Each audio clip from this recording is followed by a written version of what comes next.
நாளைக்கு கெஜ்ரிவால் அவர்களுக்கு டெல்லியில் நடந்த நிலைமை இங்கே ஐயா ஸ்டாலினுக்கு நடக்குன்ற அந்த அச்சத்தின் காரணமாகத்தான். ஏங்க குடிக்கிறதே தப்பு, அந்த சாராய கடையில் குடிகாரர்கள் வாங்கக்கூடிய மதுவில் கூட 10 ரூபா வச்சு அதில் ஒரு லாபம் பார்த்த ஒரு அமைச்சர் இருக்கிறாருன்னா செந்தில் பாலாஜியை தவிர நீங்கள் வரலாற்றில் வேறு யாரையுமே பார்க்க முடியாது. அமைச்சர் பதவிக்கு தொடருவதற்கு அருகதையற்றவர் என்று உச்சநீதிமன்றம் சொன்னதின் அடிப்படையில் தான் ஊழலை செய்தவர் வெளியில மக்களிடத்துல கண்ணியமா பேசுன்ற ஒரு நாகரிகம் கூட தெரியாத ஒரு அரக்கனை போல 10 அமைச்சர்கள் அடுத்த 6 மாத காலத்திற்குள் சிறைக்கு செல்வார்கள். பாரத பிரதமர் திரு நரேந்திர மோடி அவர்கள் படுத்து மிகப்பெரிய இந்து மதத்தினுடைய தலைவர்களுக்கு மரியாதை செலுத்தினது செத்த பெணம் என்பது போன்று இவர் பேசினார். அந்த பேரை கூட சொல்வதற்கு இவங்க ஒரு கொள்ளக்காரன், ஒரு ஏமாற்று பேர் வழி சாராயத்துக்கு 10 ரூபா வாங்கின பரதேசி.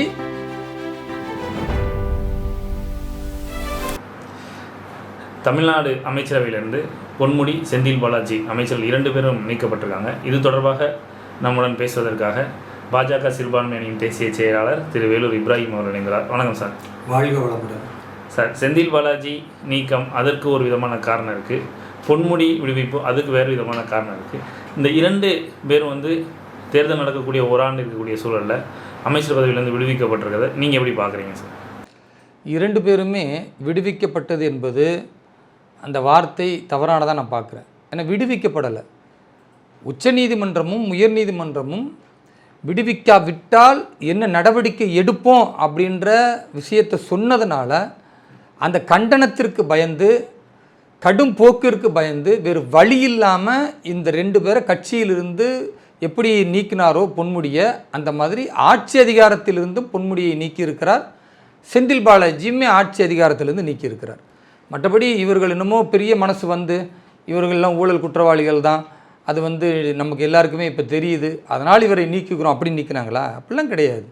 ஊழல் குற்றவாளியாக புலனாய்வு அமைப்புகளால், அமலாக்கத்துறையினரால் கைது செய்யப்பட்டு செந்தில் பாலாஜி அவர்களை சிறையில் வைத்திருந்த பொழுது கூட அவர் துறையில்லாத அமைச்சராக இருப்பார் அப்படின்னு ஒரு அமைச்சர் பொறுப்பை கொடுத்து அவர் எதுவும் உண்மையை வெளியில் சொல்லிடக்கூடாது, அதன் மூலமாக ஐயா ஸ்டாலின் அவர்களுக்கு அல்லது அறிவாலயம் குடும்பத்திற்கு, திமுகவிற்கு எவ்வளவு பணம் பட்டுவாடா நடந்தது, இந்த மதுவிலக்கு என்கிற போர்வையில் இவர்கள் கொண்டு வந்த சாராய ஊழல்களில் எவ்வளவெல்லாம் நடந்தது என்பதை விளக்கமாக விவரமாக செந்தில் பாலாஜி அவர்கள் யார் இடத்துல சொல்லிட்டா, நாளைக்கு கெஜ்ரிவால் அவர்களுக்கு டெல்லியில் நடந்த நிலைமை இங்கே ஐயா ஸ்டாலினுக்கு நடக்குன்ற அந்த அச்சத்தின் காரணமாகத்தான் அவருக்கு அமைச்சர் பொறுப்பையும் கொடுத்து சிறையில் வைத்து அழகு பார்த்தார். அதை உயர்நீதிமன்றமே கேள்வி எழுப்பியது. அதாவது உயர்நீதிமன்றம் அவருக்கு ஜாமீன் கொடுக்கும் பொழுது அமைச்சராக இல்லை, அதனால் ஜாமீன் கொடுத்த 2-3 நாட்களுக்குள்ளே உடனே நீங்கள் அமைச்சராக கொடுப்பீங்கன்னா எப்படி, எந்த விதத்தில் நியாயம் என்று உச்சநீதிமன்றம் கேள்வி எழுப்பிய பொழுது கூட இவர்கள் அதில் திருந்துறதா தெரியல. வேறு வழி இல்லாமல் உனக்கு அமைச்சர் பதவி வேணுமா அல்லது தீகார் சிறை வேணுமா என்ற கேள்வி எழுப்பிய பிறகு அமைச்சர் பதவி வேணாம், எங்களுக்கு ஜாமீன் தான் வேணும் என்று முடிவு செய்கிற ஒரு நிர்பந்தத்திற்கு ஆளான பிறகு தான் இன்றைக்கு அவர்களை அமைச்சர் பதவியிலிருந்து நீக்கி இருக்கிறார். பொன்முடிக்கும் அதுதான் நிலைமை. ஆனால் இதில் பெரிய விஷயம் என்னென்னா, ஏதோ ஒரு தேசத்திற்காக பாடுபட்ட தியாகி மாதிரி செந்தில் பாலாஜியை காட்டுறதும், அவர் என்னமோ மக்களுக்கு வாரி வழங்கிய வள்ளல் மாதிரி காட்டுறதும். ஏங்க குடிக்கிறதே தப்பு, அந்த சாராய கடையில் குடிகாரர்கள் வாங்கக்கூடிய மதுவில் கூட 10 ரூபா வச்சு அதில் ஒரு லாபம் பார்த்த ஒரு அமைச்சர் இருக்கிறாருன்னா செந்தில் பாலாஜியை தவிர நீங்கள் வரலாற்றில் வேறு யாரையுமே பார்க்க முடியாது. அப்போது அரசுக்கு வரக்கூடிய பணத்தை ஏமாற்றுவதை தாண்டி குடிகாரர்கள் வாங்கக்கூடிய அந்த 90 ரூபா 100 ரூபான்னா அதில் 10 ரூபா வச்சு அதுலேயும் ஆட்டையை போடுற விஷயத்தை புதுசாக கண்டுபிடிச்ச ஒரு அற்புதமான ஆள் தான் திரு செந்தில் பாலாஜி. அதனால தான் அவர்கிட்ட கொண்டு போய் கோயம்புத்தூரை கொடுத்து பணத்தால் அந்த மக்களை விலைக்கு வாங்கணும் அப்படின்ற முடிவெடுத்தார்கள். ஆனாலும் கூட முன்னாள் மாநில தலைவர் திரு அண்ணாமலை அவருடைய கடும் போட்டியை அவர்கள் சந்திக்க முடியாமல் மிகப்பெரிய அளவிற்கு பொருளாதாரத்தை கொடுத்து கூட வெறும் 1 லட்சம் வாக்கு தான் அவர்கள் வெற்றியினுடைய அளவீடாக வாங்க முடிந்தது கூடுதலாக, தவிர பெருசாக ஒன்றும் அவர்களால் சோபிக்க முடியல. அப்போ செந்தில் பாலாஜியில் வேறு எந்த பாலாஜி வந்தாலும் கோயம்புத்தூரோ அல்லது கொங்கு பெல்ட்லேயோ பெருசாக திமுக எடுபடாது என்ற நிலையை கடந்த 2024 தேர்தலில் பாஜக தனித்து போட்டியிடும் பொழுதே நிரூபித்து காட்டியிருக்கிறோம். இன்றைக்கு அனைத்து இந்திய அண்ணா திராவிட முன்னேற்றக் கழகத்தோடு இருக்கக்கூடிய இந்த கூட்டணி பலமான கூட்டணி என்பது திமுகவை பற்றி வெறுத்திருக்கிற மக்களுக்கு ஒரு மிகப்பெரிய வரப்பிரசாதமாக அமைந்திருக்கிறது. பிரிந்து கடந்த வாக்குகள் எல்லாம் ஒன்று சேர்ந்திருக்கிறது. இன்றைக்கு பலம் பொருந்திய கூட்டணியாக இருக்குது. செந்தில் பாலாஜி இப்போ இதனால் பெருசாக ஒன்றும் செய்ய முடியாது. அவர் செய்யக்கூடிய எல்லா மாயாஜால வித்தைக்கும் நாங்கள் பதிலடி கொடுக்க தயாராக இருக்கிறோம். அவர் என்ன செஞ்சார்? மக்கள் நம்பி ஒரு வேலைவாய்ப்பு, அரசு வேலைவாய்ப்பு கிடைக்கும்னு நினச்சா ஒரு போக்குவரத்து துறையில் இருந்துக்கிட்டு அந்த வேலைவாய்ப்புக்கு பணம் வாங்கி அந்த மக்களுக்கு ஏமாற்றி பிறகு அந்த பணத்தை நான் கொடுத்துட்டேன்னு சொல்லி கொடுத்துட்டா விட்டுருவாங்களா? ஒரு அரசின் பொறுப்பில் இருக்கிறவர் வாங்கலாமா? அது தப்பு இல்லையா அப்படின்ற நீதிமன்ற கேள்விக்கு இன்றைக்கி வரைக்கும் இவர்கள்ட்ட பதில் இல்லை. அதனால் இவர் அமைச்சர் பதவிக்கு தொடருவதற்கு அருகதையற்றவர் என்று உச்சநீதிமன்றம் சொன்னதின் அடிப்படையில் தான் இன்றைக்கு செந்தில் பாலாஜி நீக்கி இருக்கிறாங்க. பொன்முடி அவர்களுக்கு சொல்லவே வேணாம். ஆல்ரெடி அவரை பொறுத்த வரைக்கும் செம்மண் திருட்டில் ஈடுபட்ட ஒரு குற்றவாளியாக நிரூபிக்கப்பட்டு அவருக்கு சிறை தண்டனை அனுபவிக்கிற ஒரு சூழல் பிறகு அவருக்கு கொடுத்த வாய்ப்பில் இப்பொழுது என்ன செய்கிறார்? இடைக்கால ஜாமீனில் இருக்கிறார், அவ்வளோதான். அவர் கண்டிப்பாக ஜெயிலுக்கு போகிறாரு. பத்தாவதுக்கு அவர் மனைவியும் போகிறாங்க. அவருக்கு தண்டனையை அறிவித்த உடனே அவர்கள் மனைவி கதறி அழுதாங்க, இவர் கதறி அழுதார் நீதிமன்றத்தில். அதெல்லாம் நம்ம பார்த்தோம். அப்போ இந்த அளவிற்கு ஊழலை செய்தவர் வெளியில் மக்களிடத்தில் கண்ணியமாக பேசுன்ற ஒரு நாகரிகம் கூட தெரியாத ஒரு அரக்கனை போல ஒரு அருவருப்பான பேச்சு பேசியவர் தான் பொன்முடி. இவரை தூக்கி எறிஞ்சிருக்கணும். என்றைக்கு அவர் பேசினார்ல, ஒரு பெண்களை இழிவுபடுத்துகிற விதமாக, சைவம் வைணவம் என்று இந்து மதத்தினுடைய இந்த தர்மங்களை இழிவுபடுத்தும் விதமாக, சனாதன தர்மத்தை கொச்சைப்படுத்தும் விதமாக என்றைக்கு பேசினாரோ அன்றைக்கு அமைச்சர் பதவியிலிருந்து தூக்கி எறிஞ்சிருந்தா ஒரு திமுகவுக்கு கொஞ்சமாவது பெண்களை மதிக்கிறார்கள் என்ற எண்ணம் இருக்குன்னு நினைக்கணும். ஆனால் இவர்களுக்கு தான் அப்படி இல்லையே. இவர்கள் தான் அப்படி பண்ண மாட்டாங்களே. ஏதோ திமுக கட்சியிலேருந்து அவரை எடுத்துடுறோம், அவர் என்ன பொறுப்பில் இருந்தாரோ இணை பொதுச் செயலாளரோ ஏதோ ஒரு மண்ணாங்கட்டி பொறுப்பு, அதிலிருந்து நாங்கள் எடுத்துடுறோன்னா இதனால் மக்களுக்கு இவர் என்ன மெசேஜ் சொல்கிறாரு? இதை தான் நீங்கள் 3 மாதம் பொறுத்து மறுபடியும் சேர்த்துக்குவீங்களே. கடந்த காலத்தில் திருமதி குஷ்பு சுந்தர் அவர்களை அசிங்கமாக பேசின சிவாஜி என்கிற திமுகவுடைய மாநில பேச்சாளர் அவ்வளோ அசிங்கமாக பேசினால நாங்கள் நீக்குகிறோன்னு சொல்லி சஸ்பெண்ட் பண்ணிவிட்டு மறுபடியும் 3 மாதம் பொறுத்து திரும்பி அதே பேச்சாளர் இன்னும் அசிங்கமாக ஆபாசமாக பெண்களை பேசுகிற ஒரு பேச்சாளரை திமுக மேடைகளில் பார்க்க தானே முடியுது. அப்போ கண்கட்டு வித்தையை தான் செய்தார்கள். இதில் நீதிமன்றமும் கேள்வி எழுப்பது, என்ன வழக்கு கூட போட மாட்டீங்களா? எவ்வளோ பேர் புகார் கொடுத்துருக்குறாங்க. ஒரு காவல் நிலையத்திலேயாவது இந்த அருவருக்கத்தக்க பேச்சுக்கு ஒரு வழக்கு போட மாட்டீங்களா? அப்போ அதுக்கு கூட யோகியதை இல்லாத அரசாக தான் இந்த திருட்டு திராவிட மாடல் இருக்கிறதா என்கிற கேள்வி இன்னைக்கு மக்களிடத்தில் வந்த பிறகு அப்பொழுதும் இவர்கள் சமாளித்து பார்த்தாங்க. நீதிமன்றத்தின் அடிப்படையில் இவர்கள் விசாரணை தொடரும் என்று முன்வந்து விசாரிக்கிற ஒரு நிலை வந்த பிறகு தான் வேறு வழி இல்லை, இதுக்கு மேலே அசிங்கப்பட்டுருவோம் அப்படின்னு பொன்முடி ஏறி நிற்கும். அதை விட கொடுமை என்ன?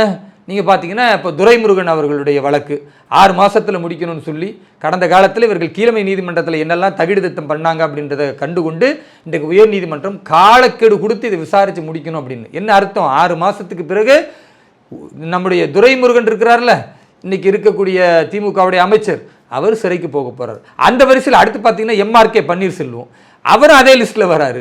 அவரும் என்ன பண்ணுறாங்க, இப்போ விசாரணை நடத்த சொல்லியிருக்கிறாங்க. அடுத்த 6 மாதத்துக்குள்ளே அவர் சிறைக்கு போக போகிறார். அந்த வரிசையில் பார்த்தீங்கன்னா கீதா ஜீவன், அவர்களும் விசாரணையில் இருக்கிறாங்க, அவர்களும் உள்ளே போக போகிறாங்க. அந்த வரிசையில் பார்த்தா KKSSR, அவரும் திமுக அமைச்சர், அவருமே நீதிமன்ற விசாரணையில் இருக்கிறார். விரைவில் ஜெயில் கம்பிகளை என்ன போகிறார். அந்த வரிசைகளை நீங்கள் பார்த்தால் 10 அமைச்சர்கள் அடுத்த 6 மாத காலத்திற்குள் சிறைக்கு செல்வார்கள் என்பதில் எந்த மாற்று கருத்தும் இல்லை. அதனால் செந்தில் பாலாஜியாக இருக்கட்டும், பொன்முடியாக இருக்கட்டும், துரைமுருகனாக இருக்கட்டும், அல்லது MRK பன்னீர்செல்வமாக இருக்கட்டும், இன்றைக்கு செய்தியில் பார்க்குறோம் துரைமுருகன் அவருடைய மகன் கதிரானந்த் நீதிமன்றத்துக்கு போயிருக்கிறாரு, அவர் மேலே உள்ள வழக்கை சந்திச்சுக்கிட்டு இருக்கிறாரு. அதே மாதிரி திண்டுக்கல்ல பார்த்தா பெரியசாமி அவர்கள் நீதிமன்றத்துக்கு போய்கிட்டு இருக்கிறாரு, திமுகவுடைய அமைச்சர் தான். அவர் அங்கே போய் அவருடைய ஊழல் வழக்கில் விசாரணை ஆரம்பமாகி அவர்கள் அதுக்கு உச்சநீதிமன்றம் போகலாமா அப்படின்னு கருத்தாய்வு கூட்டத்தை நடத்தி கொண்டிருக்கிறார்கள்.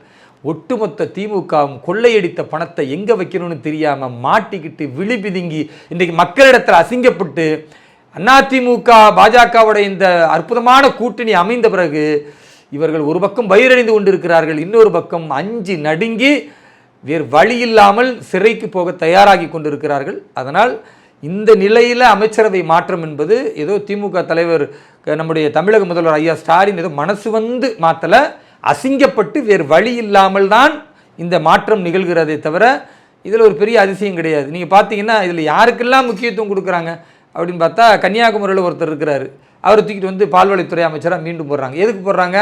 பாரத பிரதமர் திரு நரேந்திர மோடி அவர்கள் படுத்து மிகப்பெரிய இந்து மதத்தினுடைய தலைவர்களுக்கு மரியாதை செலுத்தினது செத்த பெணம் என்பது போன்று இவர் பேசினார். அப்போ அந்த மாதிரி பேசின ஒரு கேவலங்கிட்ட அந்தாலும் பேரை கூட சொல்வதற்கு தகுதி இல்லாத ஒரு நபர், அப்படிப்பட்டவர்கள்லாம் நீங்கள் அமைச்சராக போடுறீங்கன்னா அப்போ உங்கள் யோகியது என்ன? மீண்டும் அதே அவமானத்தை ஆணவத்தை யார் பேசுகிறார்களோ அவர்களைத்தான் முக்கியத்துவம் படுத்துவோம்னு திமுக செயல்பாட்டில் காட்டுகிறது. இதற்கு முடிவு கட்டக்கூடிய வேலையை நிச்சயமாக பாஜக செய்யும். களத்தில் இறங்கி இதை மக்களிடத்தில் கொண்டு போகும். செந்தில் பாலாஜி தன்னுடைய ஊழல் குற்றச்சாட்டை பற்றி பேசாமல் நீதிமன்றம் தெரிவித்த கருத்து குறித்து திமுகவினரும் தொடர்ச்சியாக பேசுகிறத பார்க்குறோம். அந்த நீதிமன்றம் வந்து இந்த அதிகாரத்தில் இப்படி சொல்லலாமா? அது ஒருத்தர் வந்து ஊழல் பதவியிலேருந்து நிரூபிக்கப்படாத சூழலில் அவர் அமைச்சராக தொடரக்கூடாது, நீதிமன்றம் எப்படி சொல்ல முடியும் அப்படிங்கிற மாதிரியான கேள்விகள்லாம் வந்து திமுக பேச்சாளர்கள் தொடர்ச்சியாக சொல்கிறத பார்க்குறோம். இது எப்படி பார்க்குறீங்க?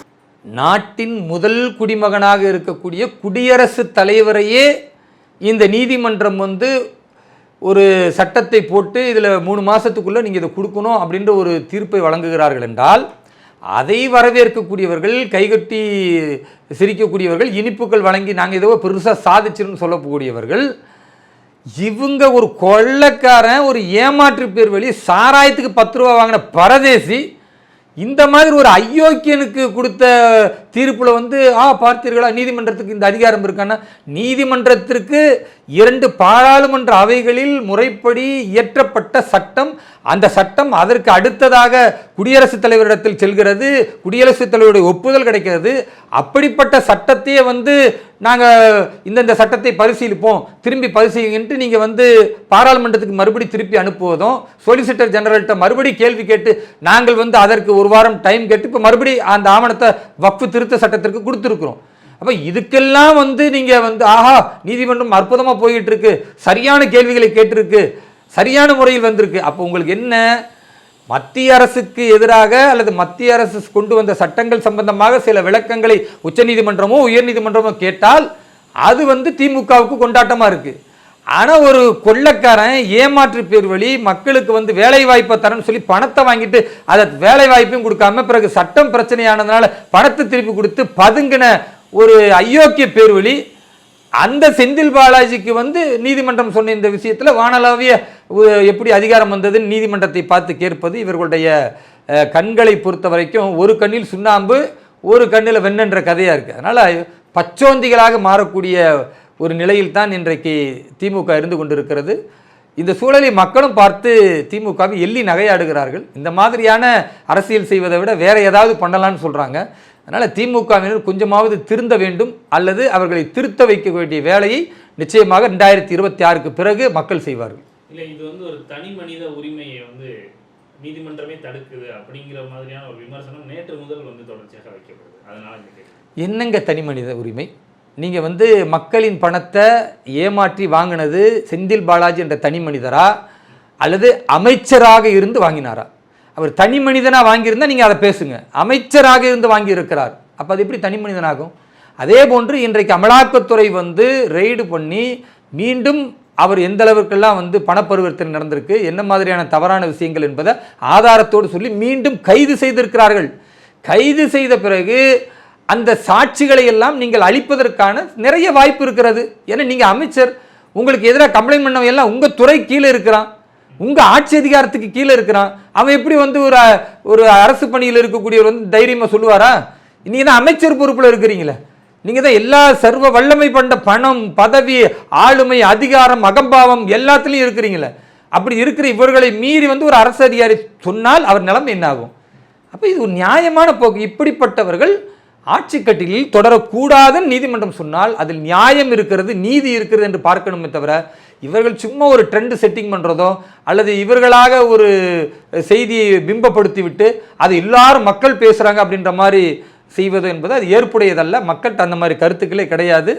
இவர்கள் செய்கிற இந்த போலி நரேட்டிவ் என்பது ஒவ்வொரு விஷயத்துக்கும் செய்வார்கள். ஏன்னா ஆட்சியின் தோல்வி பெரிய அளவிற்கு மக்கள்கிட்ட பட்டவர்த்தனமாக தெரியுது. அதனால் வெவ்வேறு விதமான நரேட்டிவை வாரத்துக்கு ஒரு முறை அவர்கள் ஏதாவது கையில் எடுக்கிறார்கள்.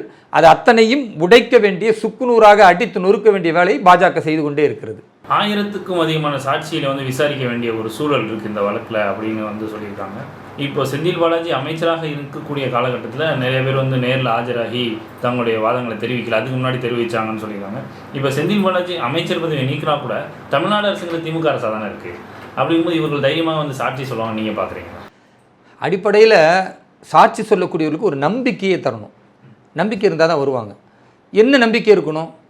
நாம் இந்த அரசின் மூலமாக நெருக்கடியை சந்தித்தால் நீதிமன்றங்கள் நமக்கு நீதி செலுத்தும், நம்முடைய உரிமைகளை இவர்கள் பறிக்கக்கூடிய சூழல் வந்தாலும் நம்ம நீதிமன்றத்துக்கு போகலாம் அப்படின்ற ஒரு நம்பிக்கை இருந்தால் தான் அவர்கள் வந்து சொல்லுவாங்க. அந்த நம்பிக்கை இன்றைக்கு நீதிமன்றம் ஏற்படுத்தியிருக்கு. அரசு திமுக அரசாக இருந்தாலும் அந்த அரசு செந்தில் பாலாஜி ஆதரித்தாலும் நீங்கள் செய்த செயல் தவறானது, அவரை அமைச்சர் பதவியிலிருந்து நீக்குகிறீர்களா அல்லது ஜாமீனை நாங்கள் கொடுத்தது நீக்கட்டுமான்னு கேட்ட அந்த கேள்வி இருக்குல்ல, இது அரசு ஊழியர்களுக்கு ஒரு தைரியத்தை கொடுக்கும். இவர்கள் சாட்சி சொல்லும் பொழுது அரசு அவங்களை அச்சுறுத்தினா பயமுறுத்தினா கண்டிப்பாக அவர்கள் நீதிமன்றத்துக்கு போவாங்க. அப்போ அரசுக்குமே அது தெரியும். அதனால் பெரிய அளவுக்கு ஒரு பிரச்சனை ஏற்படுத்த முடியாது. இன்றைக்கு அந்த ஊழியர்கள் வந்து ஒரு பாதுகாப்பாக அவர்கள் தங்களுடைய சாட்சிகளை சொல்லலாம் என்பதற்கு தான் இந்த தீர்ப்பு வந்திருக்கிறது. இந்த தீர்ப்பு வரவேற்கக்கூடிய ஒரு தீர்ப்பை பார்க்குறேன். பொன்முடி அவர்களுடைய பதவி நீக்கத்தை பற்றி இன்னைக்கு காலையில் ஒரு கருத்து என்ன வந்தது, ஹிந்து எழுச்சியால் தான் இவர் வந்து நீக்கப்பட்டிருக்காரு, ஹிந்து மக்களிடையே ஏற்பட்ட எழுச்சி அப்படிங்கிற மாதிரியான ஒரு கருத்தை வந்து இன்னைக்கு பார்த்துருக்கோம். நீங்கள் இதை எப்படி பார்க்குறீங்க சார்? ஒருவேளை தேர்தலை ஒட்டி பொன்முடி தொடர்ச்சியாக அமைச்சராக தொடர்ந்தாலும் ஒரு பெரிய கெட்ட பேர் நமக்கு வரும் அப்படிங்கிற ஒரு எண்ணத்தோட இவரை மாற்றிருப்பான்னு நினைக்கிறீங்க? ஹிந்துக்களுடைய எழுச்சி என்பது ஒரு காரணம், அதை மறுக்க முடியாது. ஆனால் அதை விட ஒரு பெண்களை கண்ணியமாக பேசத் தெரியாத ஒரு கயவன் இந்த ஆட்சியில் தொடரக்கூடாது என்று வெகுஜன மக்கள் திரண்டிருக்கிறார்கள். ஒரு சுருக்கி பார்க்க வேண்டிய அவசியம் இல்லை. அது வந்து அந்த அந்த ஆபாசமான பேச்சு இருக்குல்ல, ஒரு பெண்ணியத்தை வந்து படுத்திருப்பாங்க நின்றுப்பாங்கன்றத பேச்சு இருக்குல்ல, இதை வந்து இந்துக்கள் மட்டும்தான் எதிர்த்தாங்களா? இஸ்லாமியர்கள் உண்மையாக கண்ணியத்தை யாரெல்லாம் போட்டிருக்கிறார்களோ அவர்கள் அத்தனை பேரும் எதிர்த்தார்கள். அதே மாதிரி ஒட்டுமொத்த கிறிஸ்துவ சமூகம் எதிர்த்தது. ஆபாச பேச்சுக்கு இங்கே இடம் கிடையாது. ஆனால் பொன்முடி கடந்த காலத்திலையும் இப்படி தானே செஞ்சாருங்க. கடந்த காலத்தில் பொன்முடி என்ன பேசினார்? பெண்கள் அவர்கள் வந்து வறுமையின் காரணமாக பஸ்ஸில் பயணம் செய்யும்போது கூட தான் உழைத்து சம்பாதித்து டிக்கெட் வாங்கிட்டு போனாங்க. ஆனால் நீங்கள் தான் சொன்னீங்க சில பஸ்ஸுகளை விட்டு டிக்கெட்டு ஃப்ரீ அப்படின்னீங்க. சரி ரைட்டு. அப்போ அந்த மக்கள் டிக்கெட் இல்லாமல் போகிறாங்கன்னா அது நீங்கள் சாதனைன்னு சொல்லணும். ஆனால் நீங்கள் என்ன பண்ணீங்க? அவங்கள அசிங்கப்படுத்துனீங்க. இதே பொன்முடி என்ன சொன்னார்? ஓசியில் போகிறீங்களா? ஓசியில் எங்கள் பஸ்ஸில் நல்லா போங்க ஓசியில் அப்படின்னா யார் உங்கள் அப்பா விட்டு பணமா அது? இதே உதயநிதி கேட்குறாருல அவங்க அப்பா விட்டு பணமா? நான் கேட்குறேன், பொன்முடி உங்கள் அப்பா விட்டு பணமா? உங்கள் சொந்த வீட்டிலேருந்து எடுத்துருந்தீங்களா அந்த பணம்? யாருடைய பணம்?